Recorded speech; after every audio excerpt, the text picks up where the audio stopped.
Sebagaimana kita ketahui bahwa negara Indonesia merupakan negara maritim, yaitu negara kepulauan yang lebih banyak lautannya daripada daratan. Kita memiliki sumber daya laut yang sangat-sangat berlimpah.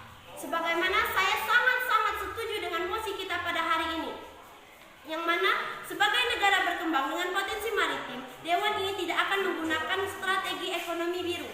Saya akan mendefinisikan kata-kata sebagai negara berkembang. Negara berkembang merupakan negara dengan kesejahteraan material tingkat daerah.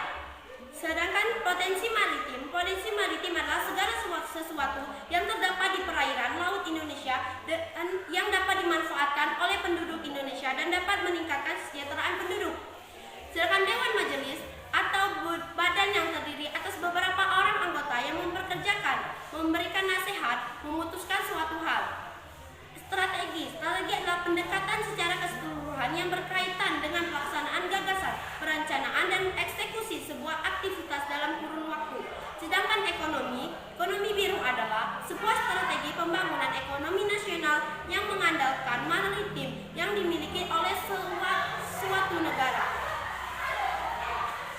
Ekonomi maritim adalah suatu kebijakan ekonomi yang dilakukan oleh negara kepulauan untuk meratakan ekonomi pembangunan negara. Ekonomi maritim adalah suatu kegiatan ekonomi yang di dalamnya mencakup transportasi laut, industri, pembangunan, dan juga penggunaan pengoperasian pelabuhan laut.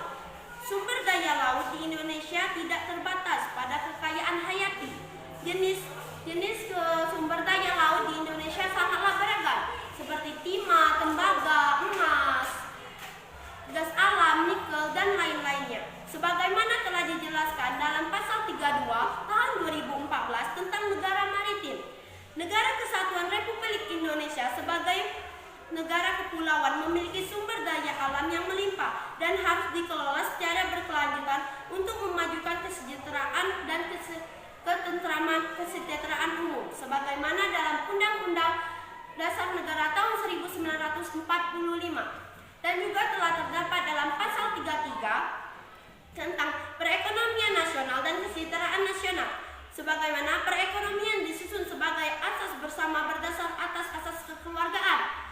Cabang-cabang produksi yang penting bagi negara dan yang menguasai hajat hidup orang banyak dikuasai oleh negara. Bumi dan air dan kekayaan alam yang terkandung di dalamnya dikuasai oleh negara, dipergunakan untuk sebesar-besarnya kemakmuran rakyat. Perekonomian nasional diselenggarakan berdasar atas demokrasi ekonomi dan prinsip kebersamaan, efisien, keadilan, berkelanjutan, berwawasan lingkungan, kemandirian, serta dan dengan menjaga keseimbangan, kemajuan, dan kesatuan ekonomi nasional. Ketentuan lebih lanjut mengenai pelaksanaan pasal ini diatur dalam undang-undang. Sebagaimana telah kita ketahui dan juga mengamalkan Pancasila sila kelima, keadilan sosial bagi seluruh